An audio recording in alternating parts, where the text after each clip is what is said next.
Conversation ہوئی کسی کے ساتھ، تو کسی نے کسی کو بتایا کہ یار آپ کے بارے میں نا فلاں نے یہ بات کی اور یہ اس کا ثبوت ہے، اور اس نے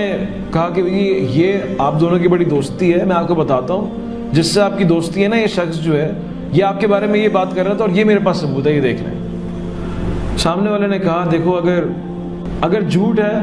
تو یہ کام تو بڑا غلط ہے، اگر آپ جھوٹ بول رہے ہیں تو آپ الزام لگا رہے ہیں اور دو مسلمانوں کو الگ کر رہے ہیں جھوٹ کی بنیاد پہ، اور اگر سچ ہے تو بھی غلط ہے کہ آپ دو مسلمانوں کے بیچ میں تفرقہ کر رہے ہیں سچ بتا کے۔ کہتے ہیں بلکہ شریعت نے بتایا کہ جھوٹ بول کے دو مسلمانوں میں صلح کرا لو،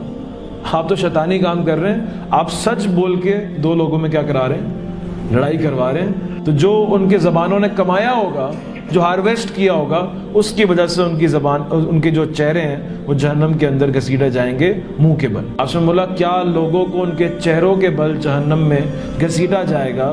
الا حصائد السنتہم، جسٹ بیکاز کہ ان کی زبانوں نے جو کلام کیا تھا،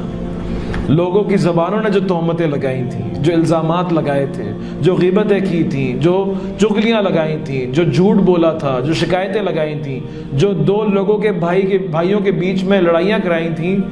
یہ انسانوں کو ان کے چہروں کے بل جہنم میں گھسیٹا جائے گا just because of their things. فاخذ بلسانہ، آپ نے زبان کو پکڑا، اپنی زبان پکڑی آپ نے اور کہا یہ زبان صحیح طرح استعمال کر لینا۔ نمازیں گزر گئیں، روزے گزر گئے،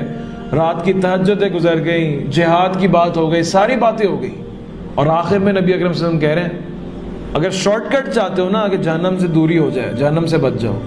زبان پکڑی اور کہا اس زبان کے بارے میں خیال رکھنا۔